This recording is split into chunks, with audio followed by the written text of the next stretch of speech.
Right, folks, welcome back to the Friel Goalkeeper podcast. I'm joined today, no, not by Pepe Reina. Even better again, we're joined by Aidan Gallagher, the one and only, thank God. Aidan Gallagher, a good character and an even better goalkeeper coach. My first goalkeeper coach alongside his son, Kieran Gallagher, who was our guest in our first ever episode on the Friel Goalkeeper podcast. So, listen, thanks very much, Aidan, for agreeing to do this. Really, really appreciate it. No bother at all, Stato. It's so. Listen, we'll get in. We'll go into. We've plenty to cover in today's episode. I'll sort of let Aidan do his introduction, but Aidan is currently a goalkeeper coach with the Gallagher Elite Goalkeeper goalkeeping school. We'll get into. They've just recently launched some of their own line of gloves.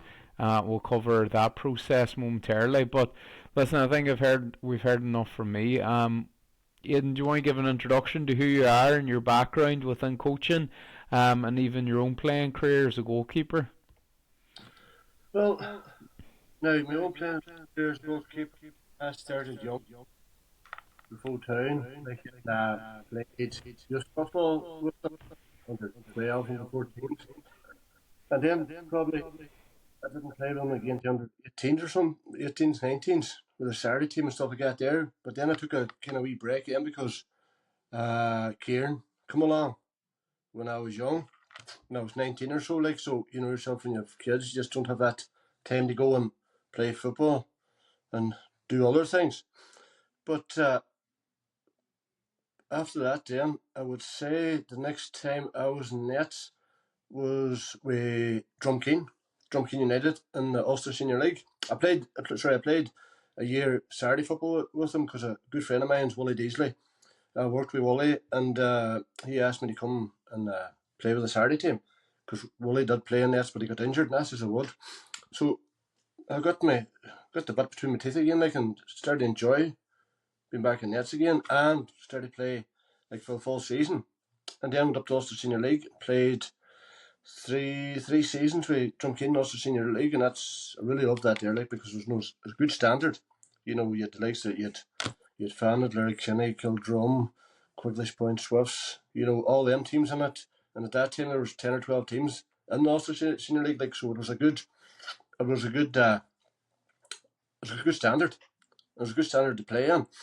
And funny enough, it was around that time too when I was in Drumkeen that Kieran started to get the bug for doing nets. And like after Drumkeen, I think after Drumkeen, I took maybe 2 or 3 years out, and then Rafo Town, Sharna, he come back to Rafo to manage Rafo, and Sharna asked me would I come back and play, and I thought, hey, why not? You know, there's life's an old dog yet.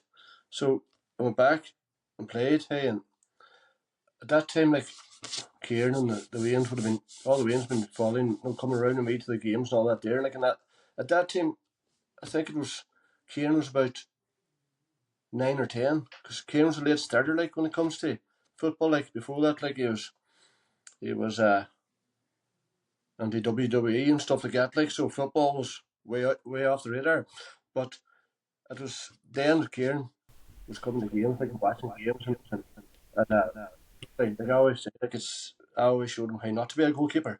Do you know, when I was when I was nest, like, and but you know, with that time, man, I played a season with Fulham, won the league and all, like, and Kieran started to more or less, you know, want to become a goalkeeper. So then, then that's when I started training Kieran. Then, you know, when he was 10, I think he was 10, and I took him over to Drumkeen and then, like I say, Wally Deasley was coaching young ones over there. So me and Kieran went over, like, and I was coaching the keepers in with Wally, like, and that's where Kieran started this goalkeeping coaching career. Like, we're being coached by me and Wally. Aye, so no, it's an interesting sort of, I suppose, way, thinking of Kieran. So if people haven't listened to episode one of the Friel Goalkeeper podcast, we had Kieran Gallagher, Finn Harp's legend, former Irish underage international, and sort of a successful goalkeeper in senior football, both north and south. And Aidan's obviously his father, was a big influence in his career. And it's interesting there, Aidan, you're talking about how Kieran got into it and sort of, I suppose, caught the bug after watching you throw a few into the net between Drumkeen and Revo.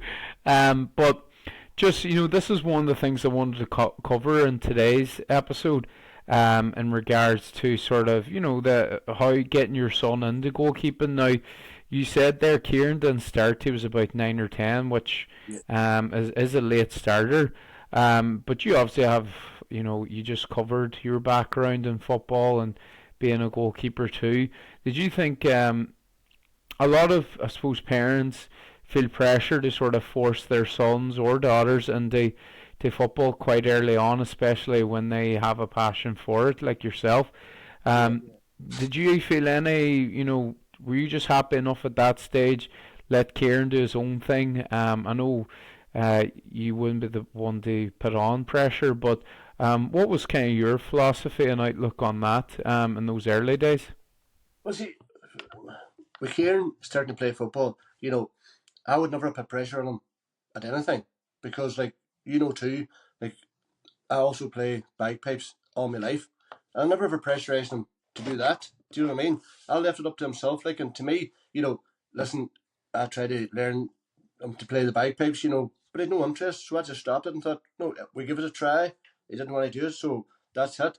But then, football wise, he says he wanted to be a goalkeeper, so bought him a pair of gloves, bought him a pair of boots, and I said to him, right, what do you want to do? At that time, we were living in Convoy, and we were right beside a garden down the back.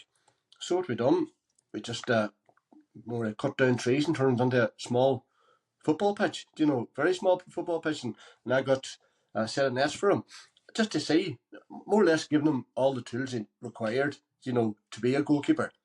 So we done that there, like, and then, hey, I remember going into the backyard with him, kicking the ball at him at the start, like, and him diving about, and I could see him loving it more, wanting it more, and I got to the stage then, like that, like when I was coming back from work, I would go on the front door, and he'd been looking out the back door with a football under his arm, looking to play, looking to be trained, wanting to learn to be a goalkeeper, and really, that's what he wanted to be.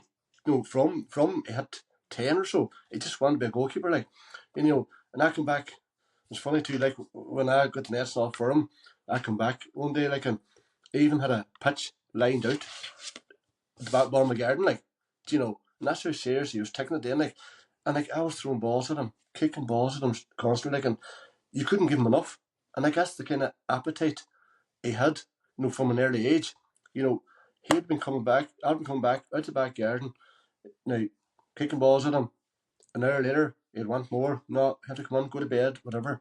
And now, don't get me wrong, there's times we would have fell out, like, because, things would have happened, like, and I would have been standing, like, and I would have been, right, we're not doing nothing. No, I want to do it, Daddy, blah, blah, blah, like, but, to me, from an early age, he had it, even 11, 12, I went into his room and him sleeping. He was chatting in his sleep, he was talking about football. I could have a conversation with him. Oh, he's saving keeper ball. What are you doing here? Oh, I'm diving. He always talks like this here. And like we're a partition wall, like between his room and my room.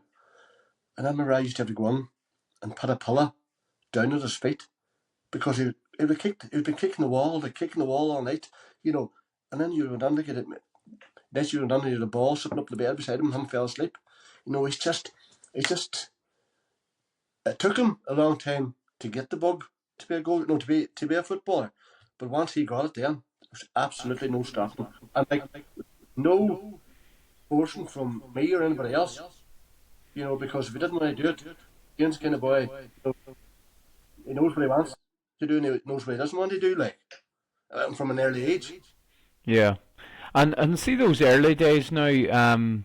Just I suppose you're going from playing football in the backyard, and then he's beginning to sort of play schoolboy football. What was your sort of philosophy in terms of feedback and advice? Were you correcting his technique early on?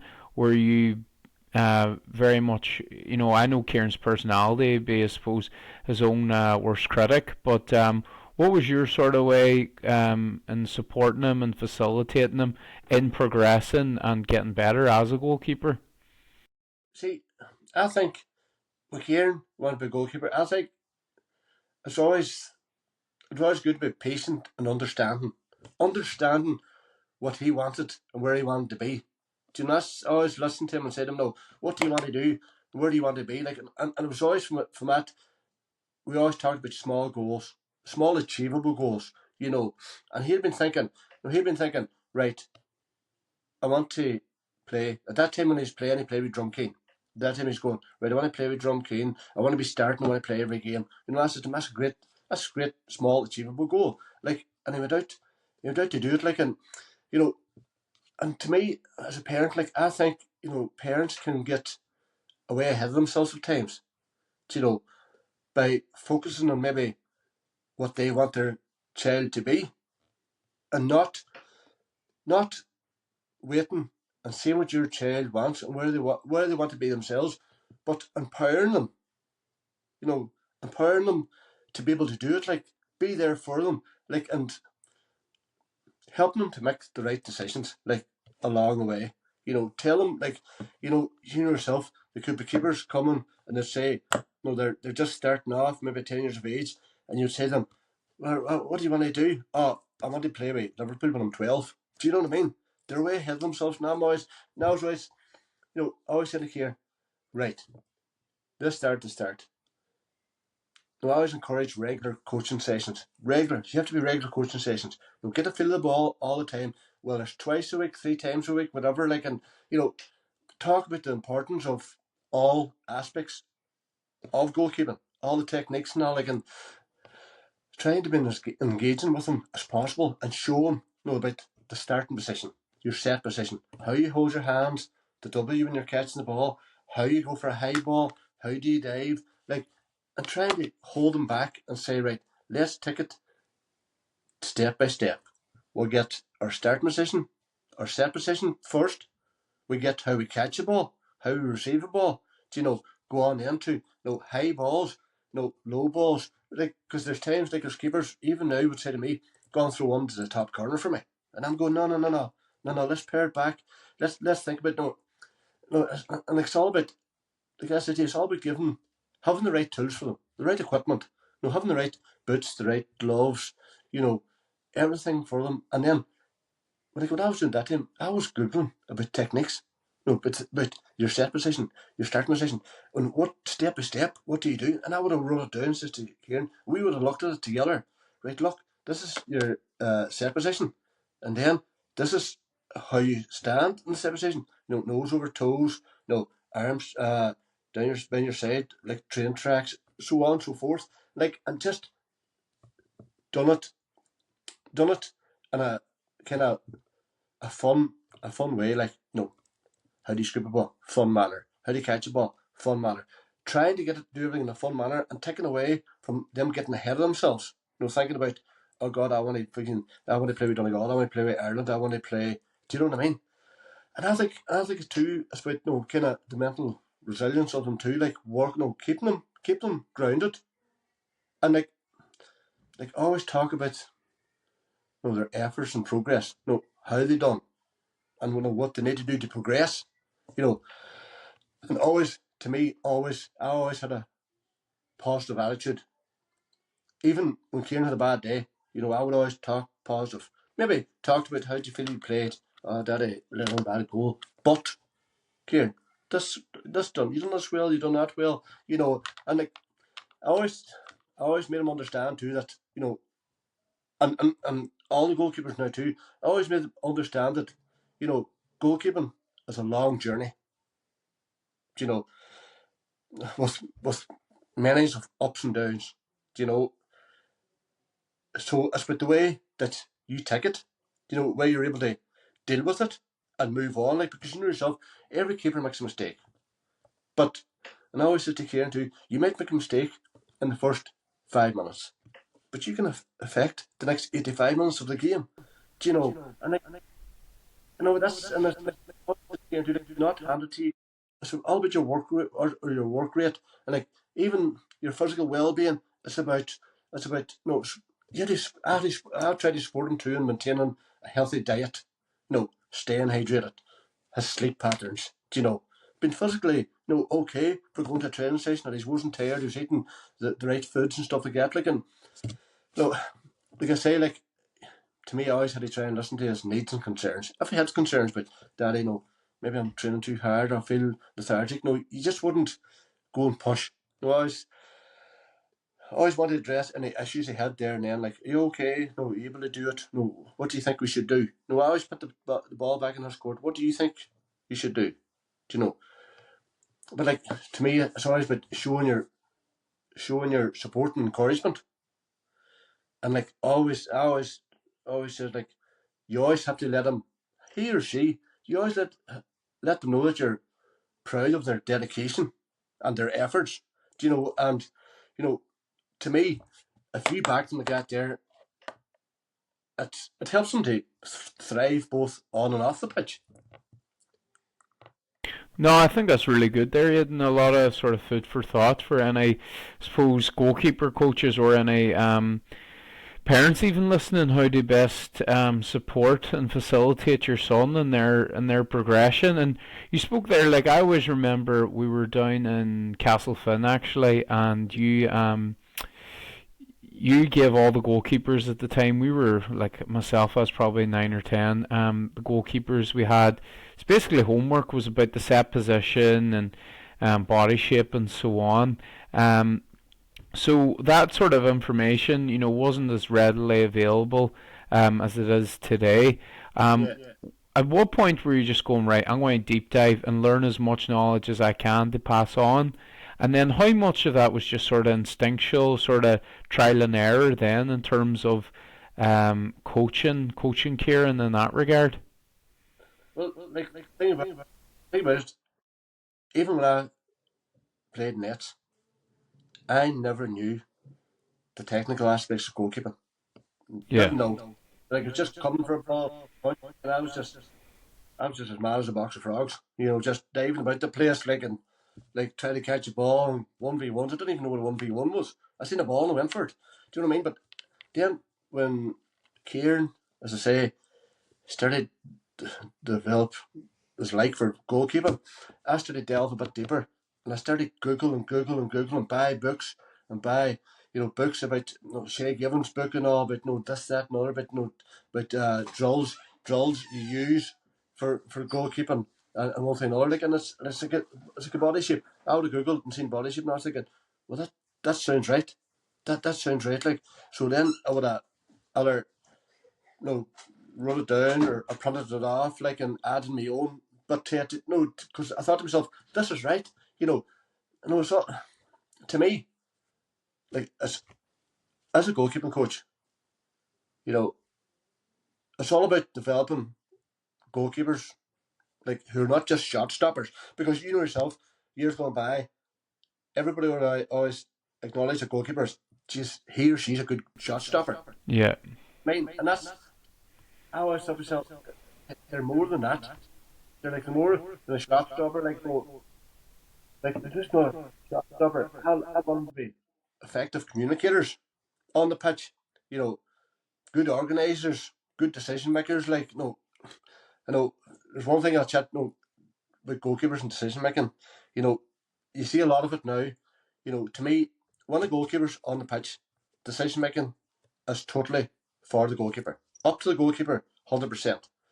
And you see more so now, and I would go and I would assess goalkeepers, in a lot of matches and all. Men's, ladies, boys, girls, 10, 12 and all. And you see a ball outside the 18, and you hear the coaches say, keepers! And you hear too, see the teammates call keeper.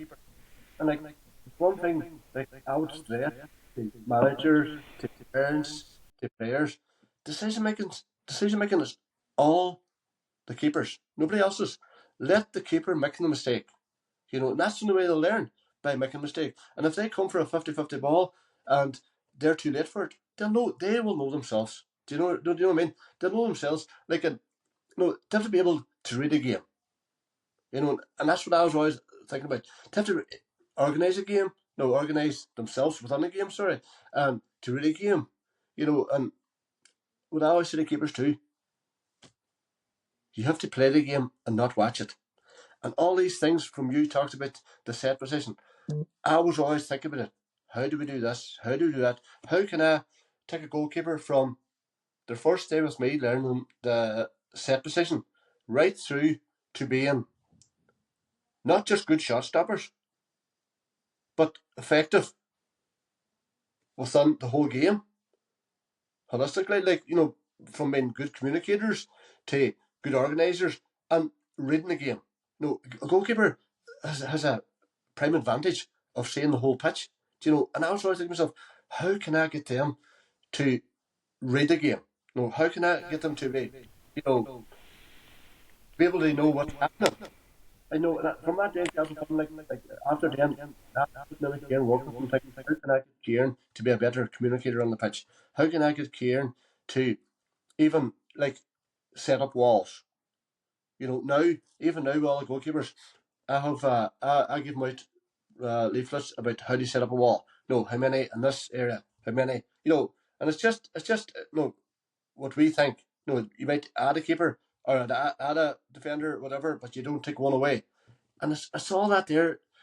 I think it's you have to look into, because even more so now, the modern day keeper has to be good with the ball at their feet. And I've introduced that in this past 3 or 4 years. More with the ball at their feet, getting used to it. Getting it to the feet and passing it off quick. Sharpness and get them moving with the ball and stuff like that. There, and yourself. I never coached that when I was coaching you a way back, because it wasn't there. So to me, you have to adapt going forward. And as a goalkeeping coach, I'm always learning. I'm always looking to learn. I'm always looking to perfect a session. Every session I do with that on the way back, I self-assess myself. Self-assess to see, was the session right? Was it good for all the keepers? Did all the keepers get what they should out of it? Do you know what I mean? Yeah, no, I think that's really good. I think, just touching on that, being reflective is in any walk of life is essential to make that progression, and to sort of get that success as well.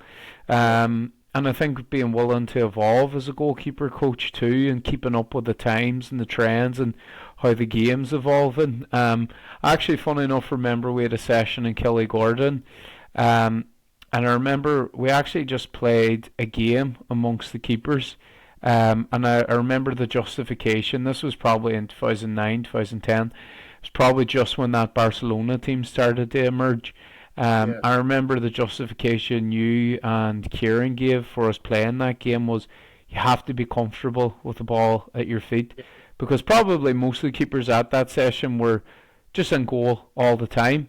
But it was about getting us actually comfortable playing with the ball at our feet, and there's no better way to do that than playing in midfield or playing at centre back. And I always found that, even from my own perspective, one of my strengths probably playing with the ball at my feet, and I would say a big benefit of that was spending a lot of time outfield as well, and playing those games, five-a-side games, playing at centre back, playing at midfield, and having that familiarity, which I think is really, really, obviously it's important now, but I think for probably I was in an awkward generation coming through. You look at young goalkeepers now, they don't bat an eyelid when it comes to playing with the ball at their feet, whereas I suppose my generation was the last that was being told just as long as you can boot it as far as you can, so I think that's really, really useful sort of insight there that you're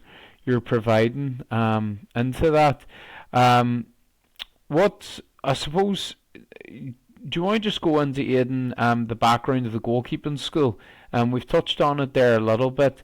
It's been going a long time now. It's not, must be 15 years, and around 15 years. And yourself and Kieran decided to set up. Kieran was about 27. or 27. He was 17, I remember, when you started to get it going. Do you want to just give the listeners an insight into that and how that process and journey has sort of developed over the last 15 or so years? Well, see, at the start, the reason the academy was started was because, I thought to myself, when Kieran again wanted to be a goalkeeper, all he had was me, really. Nobody else. Like, I would have spent any kind of money to take him to an goalkeeping academy if there was one in Donegal at the time. So I thought to myself, at that time we started, Kieran, Kieran was up and around the Ireland setup, and he is. I think at that time he's just started. I think it was his first season with Harps, and around that time, and Yeah, I, that's right. I thought to myself, I thought, now,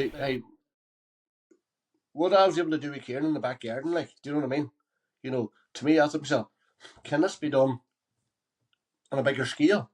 Can we do it on a bigger scale? That there's parents out there like me that wanted someone to coach my son to be a goalkeeper. That I thought at that time I wasn't capable of doing because of my playing background, like locally, just. And I thought, well, I wouldn't have that ability. But again, no, googling and looking into this and buying this, that, and other to get drills and looking into how keepers are coached. I thought, hey, start up an academy. Let's start up an academy just to see how it goes. I know you know yourself. You were a part of that. Yeah. Castlefin, where Carpet Games or Balbavay, like we started to use kind of different places just to see how we're going all. And like you know yourself, like at that time we were just about 12, 14 keepers times. And like it showed me then that there was an interest out there. And again, we kept it going, and it was more or less kept it going in the Fun Valley area, up on the end to the Fun Valley like centre and the AstroTurf, whatever. And we got sessions going there on the Sunday, uh, and they were successful. Like when we just had the one place to go to was the Fun Valley, and we thought to ourselves, hey, definitely we could open it up even more. So then Kieran at that time was going with his now wife Gemma, and he was saying, "Jesus, he says, I was putting the feelers out and around Glenelly. He says there's a chance for us to open up down here." So hey, we left using a Sunday up there in Finn Valley. We went straight down to Glenelly, and we had another 12, 14 keepers down there, and we thought to ourselves like look where we're at, like down there, like the goalkeepers. Hey, we kept going for a long time, like, and then you know, I think I took a year out or something like. And Kieran, he just started doing it himself. But then I couldn't stay away, and I wanted back in again to the coach and all. Like, and said to Kieran, and just hey, I want to come. I'm going to come back in again now. And then I think it was at that point then I was talking to Kieran. And I says, right, let's push this on and make it even bigger.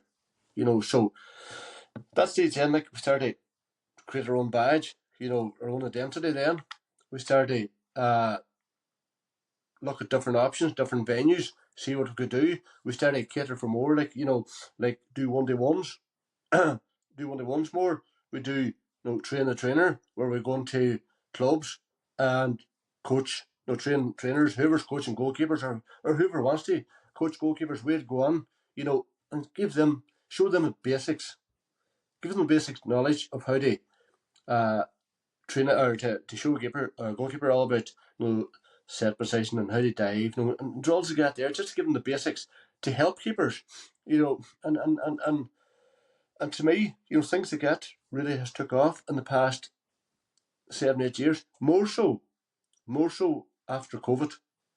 You know, so after COVID, like we've been inundated with requests to come into clubs, to coach their keepers, come on and train the trainers, do 1-to-1s. Like we could out every night, doing something myself and Kieran, like, because down around that and it's one too, like there's a lot of people interested in it also.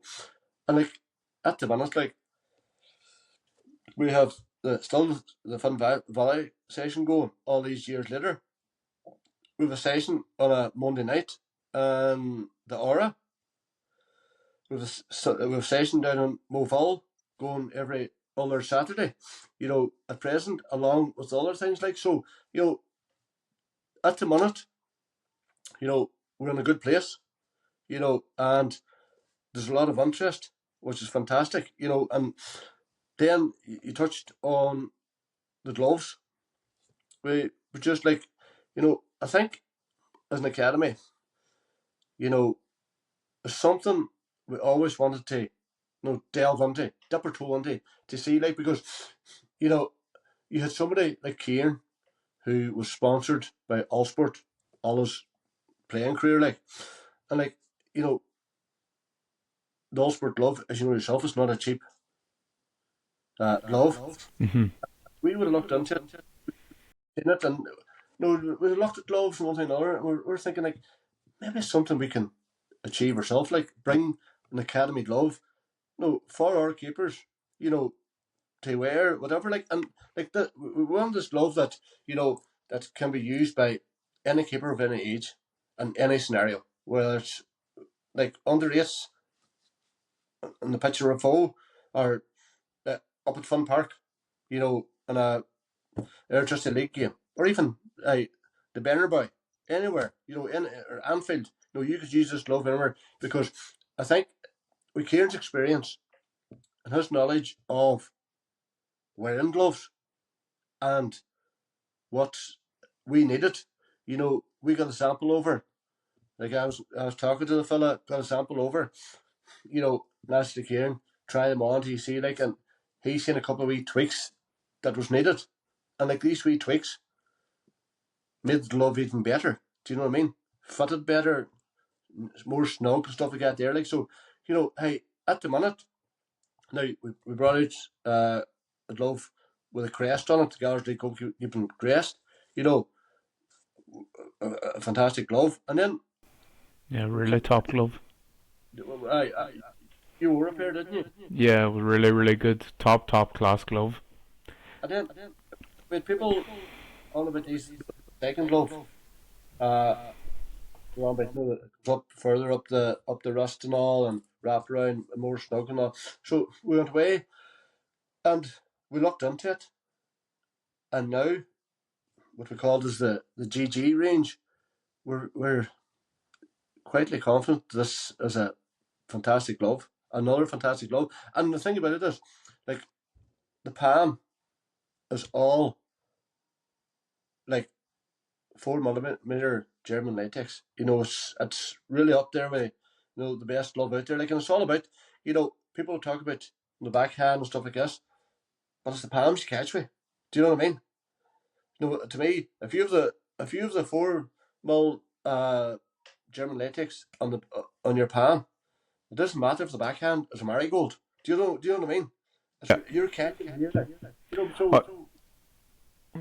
Yeah, no, absolutely. It's top glove. Like, I remember the season I was wearing Old Sport for quite a bit of it until I tried out your glove, and the quality in terms of not just the grip but also durability. Like, if anyone's listening, parents, goalkeepers or whatever, they can guarantee obviously they're getting a good glove, but even for value for money too in terms of durability, latex held up, all weathers, all conditions, and comfort as well. But as you say, like the grip, the 4mm German latex is the creme de la creme, like. And I had swapped out the Old Sport after that. I never wore them again. So, I suppose it's exciting times for the brand moving forward, like, in that regard. And so you have launched the GG range now. I remember if anyone wants to check out on the Gallagher goalkeeping page. They'll be able to see a promotional video. I'll make sure to plug it too in the bio. And yeah, so you have launched that now. And what sort of feedback have you been getting in regards to that? Hey, was positive feedback. A lot of people are inquiring about them, asking about them, and like the thing is, the prices we kept them at, like we're not out to try and rob keepers or anything like that. There, like we want keepers, to wear these gloves and be comfortable in them and knowing that they, like you say, can wear them into the game and you be confident and they're a good glove, But like we have with several pairs out there present, with keepers playing at different levels from senior football down, and we've got nothing but absolutely nothing but positive feedback about them, which is good. So now we can even put a greater push on them now. Do you know what I mean? Because, what we want to do, we want this to be a part of our makeup. When you come to Gallagher Goalkeeping Academy, at least we can offer a glove. Do you know what I mean? And like we will have promotional days where we'll be giving gloves away, this, that, and this way and other. We've other things in the pipeline, to do, like goalkeeper wars, stuff like that there, camps and all, and people get a chance to buy the gloves or won them, or if they come to the camp, they'll receive a pair, stuff like that there. But to me, it's exciting times, definitely exciting times to get, because this has been in the back burner for the last, I would say, 10 years. Will we, won't we? Is there too many gloves out there? Will we get a positive feedback? Will people use them? It's like anything else. Will people use our product, our brand? You don't know. You just don't know. But at the minute, the feedback's been positive, which is fantastic. Yeah, and that's great, and long may it continue, and see the brand grow. Because I know the work that's been going on in the background for the last, as we said, 15 years, and it's a fantastic service for any young goalkeepers. I couldn't speak highly enough of it. From my own personal experience, going right through from pretty much all schoolboys football, from under 8s right through to under 16s.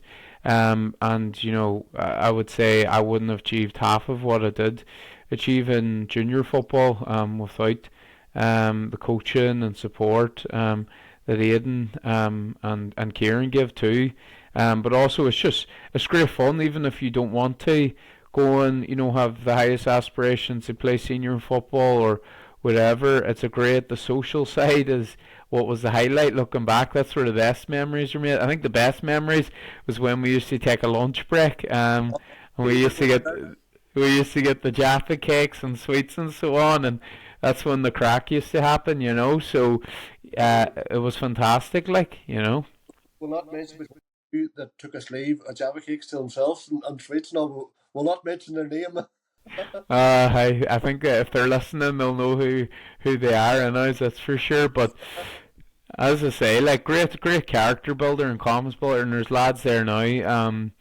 You've I would have came through, likes of Jamie Bell and Liam O'Mara and other sort of characters within there you see about and nights out or whatever, and you still have those fond memories to look back on, So, no, as I say, anyone that's looking to give their son every opportunity or daughter every opportunity to play at the highest level, but also enjoy goalkeeping and learn from lads who've been there, have the T-shirt and so on, then definitely check out the bio to links to the Gallagher Goalkeeping School. Just to pivot now, Aidan, you've obviously got an extensive coaching background in goalkeeping, but many people won't know that you're a UEFA B license. Is that correct? That's correct. Yeah, UEFA B license qualified coach. You've spent some time too coaching underage teams, various underage teams, coaching at a county level for Donegal. And I know you have some aspirations down the line to continue into sort of men's football and senior football in regards to just general coaching. Do you want to just talk about that B license experience? Because I know you know that you have some good stories and you've met some good characters along the way. So maybe it'd be a benefit to listeners to hear some of that and that background. No bother. Well, again, to me, when Kieran got to a certain stage and I was there and I was thinking to myself, I want more of this, but I need more experience. So what I had to do, like, I had to do my goalkeeping, introduction and all. I had to do two introductions in goalkeeping, and then I had to do, at that time it was called the youth cert outfield. Goalkeepers, like, not many people probably know this. When you do your introductory goalkeeping, you have to do the youth cert, which would probably be the C or whatever it is, the equivalent now. Outfield, you have to coach outfield players before you can go on to your UEFA B license. To make sure you have the knowledge of how to set up teams and one thing and another. But at that time, well, now for obviously 3, 4, 5 years, I was looking for uh to do my B license, and I was looking in the AFA, the FA website. Couldn't get one up or down. Emailed them, didn't have enough participants or whatever, and then I seen one coming up in the AFA website. So lo and behold, went in, got on it, paid me money. So it was up in Stramillis, up in Belfast, the college up in. Yeah, the So same areas. Yeah.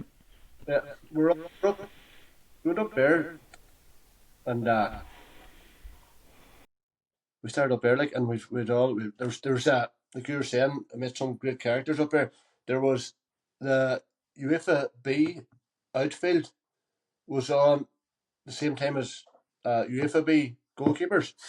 So went up there, and I think it was over 6 weeks. You had to go up 6 weeks from a Friday to a Sunday and stay in Stramalis, like, and it's just all coaching, and how you had to put on sessions, like, how to coach keepers, going into the line, down the line, how to approach a ball, like, crosses, how do you coach a keeper for diving, how do you progression, all that there, like, so, we're up there, and then when it come down to, the hard yards that you're going over to the pitch, went over to this pitch, and you were being assessed during it, but you're being assessed, and you had 2 or 3 goalkeeping coaches assessing you, like, so, they're assessing how you done, like, and they marked you all the time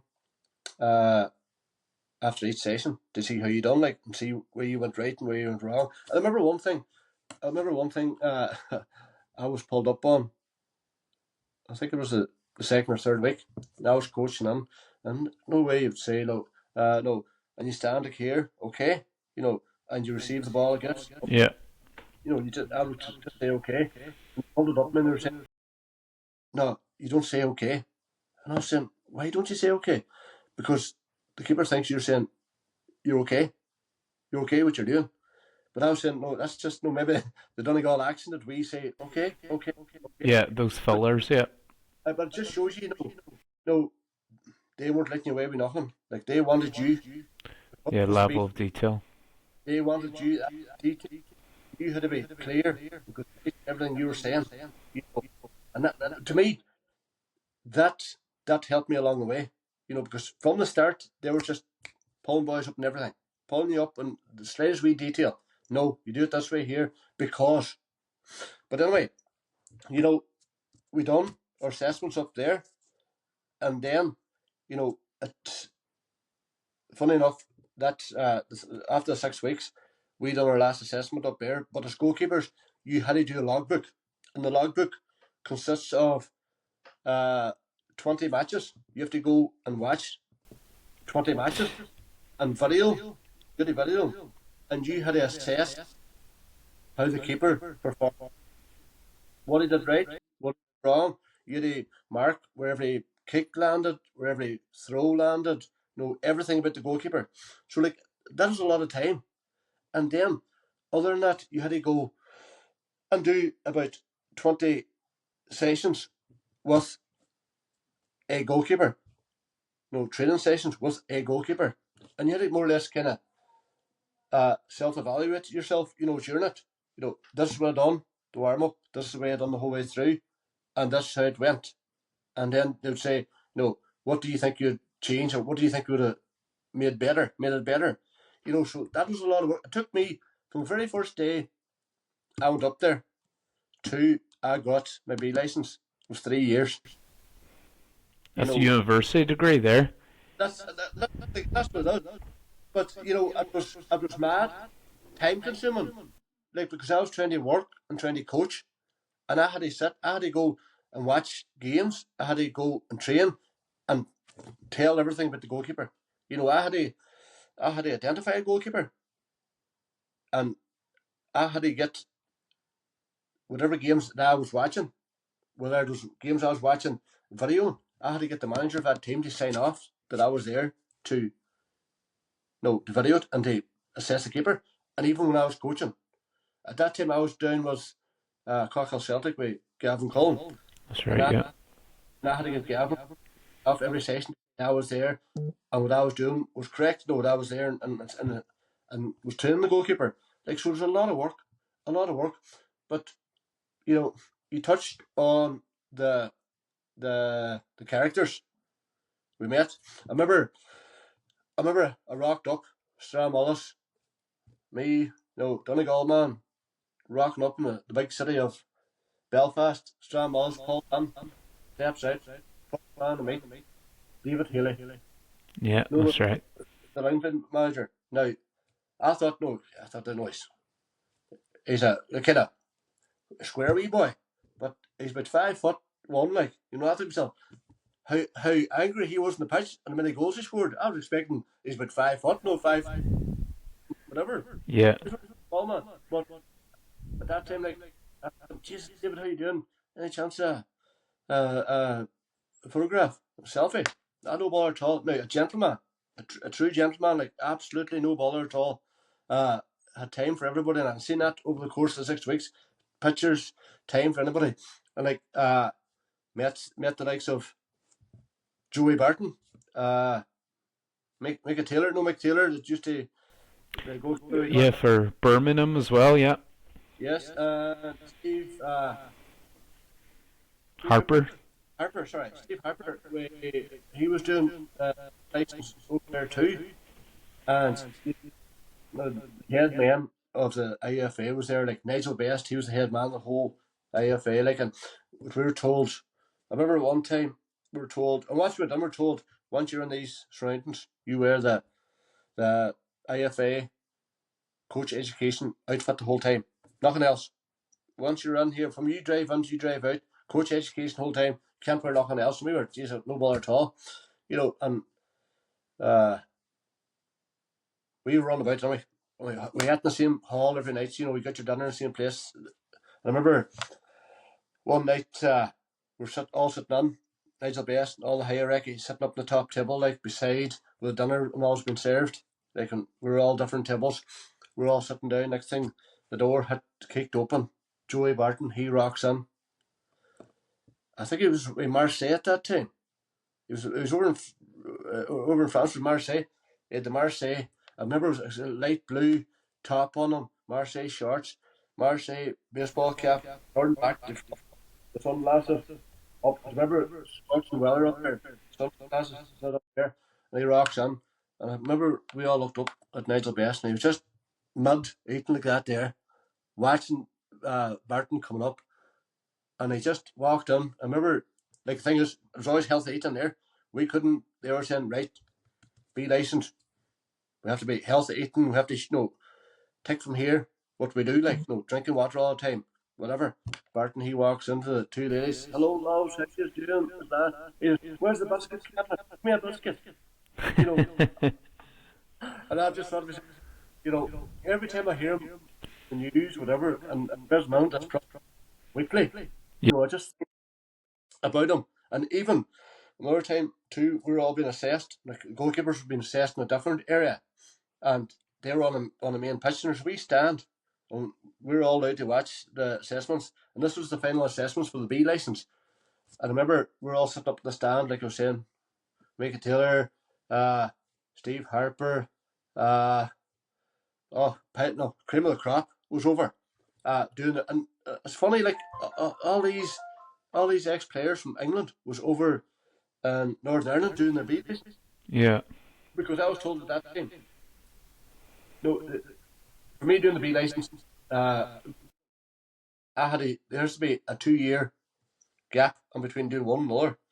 But for the outfielders, they reckon you can do the B license 1 week and do the A license the next week. But hey, I remember us all sitting in the stand anyway, watching the players go through their paces. And next thing, Joey Barton's turn to come down, and heads down, knows the cockiness of him, walks down with his session plan rolled up in his hand, marches on. And for the outfielders, there was 3 assessors dotted around the pitch. And Nigel Best, he had a headpiece on like you have, and there's 2 big speakers like, and he's talking to next Joey Barton, blah blah blah, you're being assessed on playing out from the back, or blah blah blah, transition into attack, whatever. And he walks down, saunters across the pitch like he owned the place. Next minute, we're all sitting back, and everybody else before him was doing a fantastic job. What I thought. Next thing, he talks to him like, and you couldn't hear him like, because he wasn't mic'd up, but you could hear him, see him chatting away like, and setting him into place. Next thing, blew the whistle, starts to go, goes for about a minute. He blows the whistle again, hands going, blah blah blah. We were thinking, must something going wrong, like he's stepping into coach as you do. Next thing, gets going again. I'll say, after about 3 or 4 attempts, you see the frustration growing in him. You just see his body language. And then he started it again for the last time. And I remember he had the session plan rolled up in his hand, and he got it going.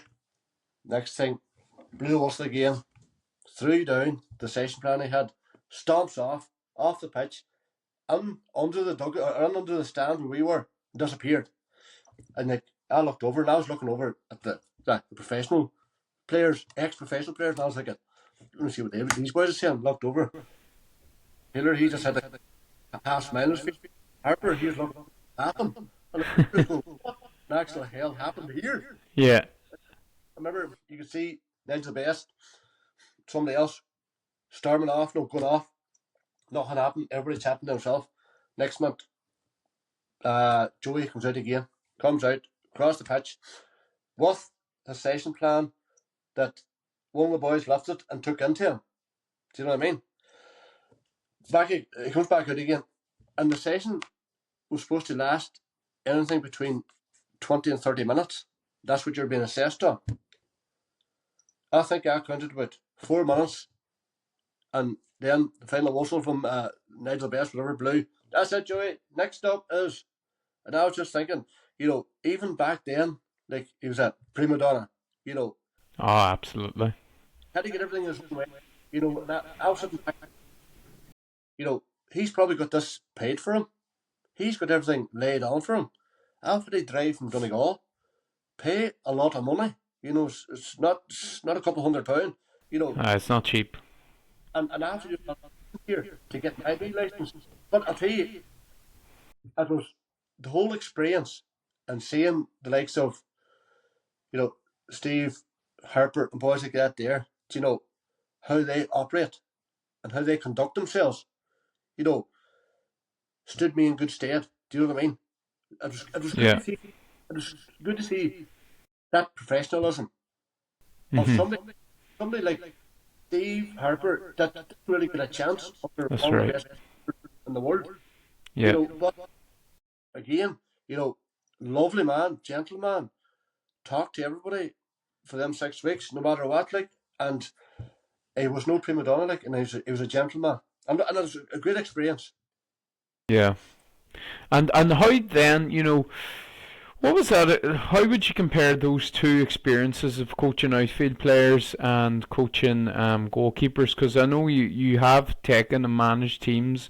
I'm assuming now the goalkeeping you've found more rewarding, but what have you found the differences to be, and sort of the pitfalls or challenges between those?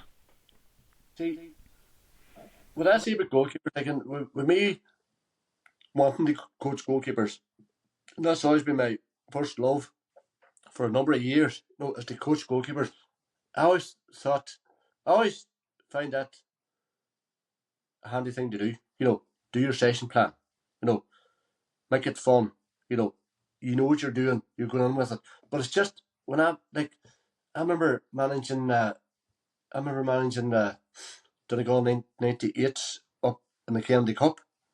They took him up to the Kennedy Cup, and I remember I was with Aidan Gallagher at that time. Aidan was the manager, but then Aidan left, and me and another fella took over. Sorry, and took them up to the Kennedy Cup. And there's the whole, trying to keep a squad of maybe 16 happy. Yeah. And you had 16 different personalities. And you but boys into the in on the pitch best you can, like without them being upset or saying I can't, or you Hitting anyone's nose out of joint, like. And it's something I've enjoyed, and it's something that's always in the back of my head that maybe sometime in the future, I could do it again. It's something I think I would want to do. As to manage him again. It doesn't matter what level it is or where it's at. But the time that I took him to the Kennedy Cup now, the enjoyment when the week was over, when the stress was over, that's when I enjoyed it. I didn't enjoy it when I was in it. But if I was a goalkeeping coach up there with that team, I had only one or two people to worry about. I was really worrying to watch one keeper and assessing that keeper during the game so we could talk after. Have they done? And that's been the difference. Being a manager's hard slog for everybody. Yeah, and even thinking, just you obviously had that team up the Kennedy Cup, but it was probably a couple of years later. Then you went to the Galway Cup, sort of as I suppose a goalkeeper coach / you would have had a little bit of say as almost an assistant, as well. That was a much more enjoyable. You were able to enjoy that experience much more. Definitely, and I've always talked about. I've worked with some good managers, and managers that are good people persons. They're good with people, whatever. But I would say one of the best managers I ever worked with was Aidan Gallagher. Do you know Aidan Gallagher? I'd tell you, yeah, fantastic the way. Aidan's not one of these that throws 100 cones out in the pitch and 20 holes and all that. Yeah. He knew what to do and when to do it, and he had a squad of maybe 18, and he had the 18 eating out of the palm of his hand. He just knew how to operate everybody. We minimal fuss. Sorry, and that was good for me to sit back and watch too. And it would always ask you your input, what you thought. It was very open, and asking what your thoughts and what do you think. And he would always ask me all the time with goalkeepers, what does I think with goalkeepers? And you have to give credit where credit's due. Yeah. He done well with a lot of all teams. What I mean? Oh yeah, absolutely. And then Aidan, you were involved too, with Cockhill Celtic a little bit whilst they were, suppose, at the peak of their powers in regards to intermediate football. What did you take away from that experience? Being in and around, probably one of the most successful managers at that level, and Gavin Cullen, and obviously a top and fine goalkeeper in his day too. Well, I tell you, at that time, Donald O'Brien was the manager of Cockhill Celtic. Yeah. And then I got a phone call from one day. He says, Aidan, would you mind coming down? He says, Gavin is looking for a goalkeeper coach to come down. To coach him, to help him. And if Gavin Cullen is looking for you to be his goalkeeping coach, you don't say no. Yeah. This is someone that stood behind the nets, watching for years, and he is one of the reasons too like Kieran, one of the goalkeeper from Hearts, he stood and watched Gavin Cohen in the nets, like, and like when I thought, I said, geez, that's definitely a gig that I would like to do. So I went down and met Gavin and all, and like all his experience and the many minutes he would have played in the pitch for Fun Harps, Oma Town, and whoever else, no matter what my session was, he never questioned me once. Yeah. If I asked him, we're diving over that, diving over this, and back over it again, never once did he, no, I'm not doing that, or not, I don't want to do that. No, done absolutely everything. And like, I was down there for what 3-4 years too. Like, I touched on, probably been one of the best managers I've ever worked with. Like, his dedication to football and youth football is second to none. But I'll safely say the best manager I ever worked under was Gavin Cohen. Mhm. His attention to detail, the way that man sets up a training session, the way he sets up match day, is unbelievable. Those things that went there, from him as a manager, and his transition from a goalkeeper to a manager was flawless, flawless, Absolutely. flawless, and Absolutely. I know myself. Donald O'Brien, 2-3 league titles with Corkhill, and like Donald was different the way that he approached the match day and the way that Donald made it through doing lock of cones on the ground, like, and go, no, this here, that there, blah blah blah. Gavin would have a flip chart, every attention to detail. I remember we played. I think it was somebody from Cork who played one of the cups when they come down. And I remember Gavin, his attention to detail and his knowledge about every player in the opposition team. I was thinking at Ulster Senior League level was ridiculous, Yeah. totally ridiculous. What that man done, like, and what, like, to me, I've often says it'd be my choice for the next Fun Harps manager. Yeah. To me, nobody would come near because to me he's got the respect of the whole thing all. Mhm. He would have players. Look, the like, everybody would want to play for him. Oh yeah. Players would down to play for him because he doesn't take no BS from nobody. No, this is the way he wants you to play. His philosophy: you buy into it or you don't. It's black and white, and that's what I like about Gavin. It's black and white. No, he'll not crash your ego. He'll not tell you, oh, that's the way it is. Mhm. That's the start. Hey, if you're on the bench, if you come off, you make a difference. You have a case. Will you show me?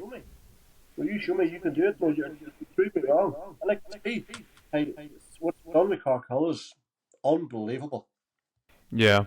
Oh, absolutely. It's a testament. And whilst he made, you're talking about transition being seamless, he was doing that whilst playing too and trying to manage his own game, which is again a real testament, and top professional. And I would love to see, and I know there's whispers about Cockhill making another move up, but he'd be a great man to see. I'd love to see him give a crack at senior football, because he's got the credibility, and he has the success there, and his man management skills and recruitment, I'm sure as well is top class. So that's hopefully a man we'll see down the line get a chance, whether it be north, south, or further afield, at senior football. I'd definitely love to see him take that step up because, like, the way he went from playing to managing, and the men, all the players bought into it. Like, one week he was their friend on the pitch, next week he was manager, and they respected him that much that they listened to him. Which was fantastic. I thought. Oh yeah, and it's not an easy thing to do. We've seen managers in the past, like Donald O'Brien was a very successful manager. It's a hard act to follow too, and he took their standards and took them up to another level. And the success is evident there with his CV as a manager too, Uh, Um, not top class. So, listen, Ian, I'll not keep you too much longer. Again, really do appreciate you agreeing to do this. Why don't we just finish off on this one question? Because and I know you're a busy man, but um, what advice would you give to your younger self with goalkeeper coaching, or even some advice you would give to someone trying to get into coaching goalkeepers? well, you know, the thing I would say to my younger self, or to anybody that wants to be a goalkeeping coach, you know, you know, for a start, I'll tell them to go for it because to me, it's the best job in the world. You know, the best. You have so many characters from like the ages of 8 right up to seniors. And it's a great place to be. A great place to be. But the thing is, you know, to me, is you have to create a fun environment and be approachable. Be approachable for anybody. Anybody that you train, you have to be approachable. And to me, always make the session. Don't make the session about yourself. Make it about them. Because to me, I would create a session plan. And I remember at the very start, I would have maybe done 2 or 3 drills, thinking, oh, this will get me through the session. And times you're thinking, oh, Jesus, what do I do now? No, I have to do this, I have to do that. And one thing I would say to coaches, after goalkeeping coaches, whatever, even to this day, I would have number 1 to number 7. My number 1 is always the warm up. Always the warm up. 2, 3, 4, 5, 6, and 7. Sorry, 2, 3, 4, 5, and 6 would be the drills I'm working on. Yeah, Number 7 will be either Olympic handball or goalkeeper wars, which we finish off with. yeah. But always have backup drills. Mhm. Always. Learned along the way, have backup drills. So I would have 7 drills down, but over to the other side of my page, I would have what I call extras. And I'd have 1, 2, and 3, maybe 4 of extras. Because the thing is, you might go after warm up, go into the second drill, not so bad. Third drill, it's not going as well as you want it to go. And the thing is, what's going to happen if you keep doing that? People are going to get upset. What's going on here? You'll start to get upset. Everything will go sideways. What I would say is, have extra drills. Always have extra drills beside you.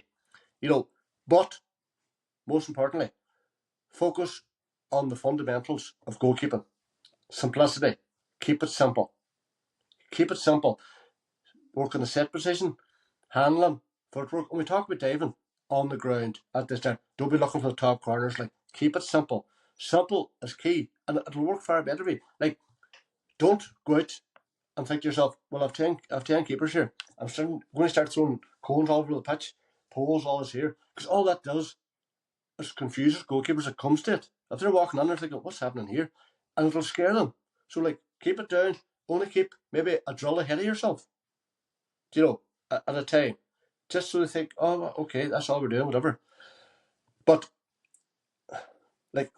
always understand the individual needs too. Every keeper's different. Do you know what I mean? Always look out for, to me, when I'm coaching, I'm always assessing every goalkeeper.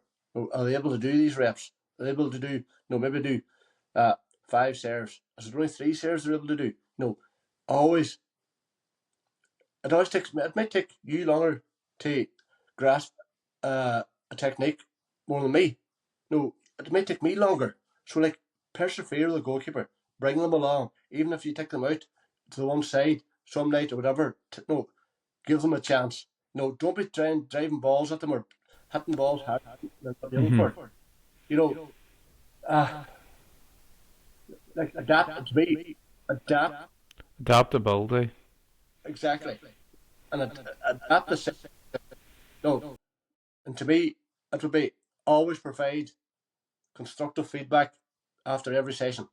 Constructive. Let them go out the gate knowing that they done well. Be clear. Hey, fantastic session. We started off slow, but hey, goalkeeper wars. Lumber Campbell was fantastic. Great. Go away now. We'll see you next week. And to me, maybe no. Before that, no, you probably say, hey, highlight areas for development. Oh, hey, we have to work on our high ball the next week, but don't worry about that. We'll have to work on our diving. We're going to do diving next week. Just let them on. Let them know what you're thinking. Let them know. Don't be kind of keeping everything to yourself. And emphasize the importance of continuous training. And that's what I say to keepers. You have to go to training all the time. Now you can't come here 3 weeks in a row and I don't see you for 2 months. Consistency. Consistency is key. I'm trying to empower you to go on and be a goalkeeper that you want to be. On this long journey. Do you know what I mean? So you have to do it yourself. And what I always say too is, even involves the parents. Explain to the parents the importance of a goalkeeper. And also provide guidance to the parent how they can support. Yeah. Help them. The parents can help them develop. Also help them develop a love for the game and a love for coming together. And that's what it's all about. At the end of the day, we always say, all our sessions, we want to have it safe, fun, and for everybody. And going away enjoying it. Yeah. There you go. Yeah, listen, I think that's really good. I think that's a fantastic note to finish on. Aidan, listen, again, thanks very, very much. A long, long overdue podcast. And folks, I'll be putting in the bio a few links to the Gallagher goalkeeping school. You can check that out. There's sessions all across Donegal, and it's a fantastic service that Aidan and Kieran provide. And I can absolutely guarantee top class coaching and mentorship for any sons or daughters who want to play football and get into goalkeeping. So again, Aidan, thanks very much. And yeah, listen, folks, that's another episode of the Friel Goalkeeper podcast. Make sure to like, share, and subscribe, and keep an eye out for future episodes. Good man, Sean. Thank you.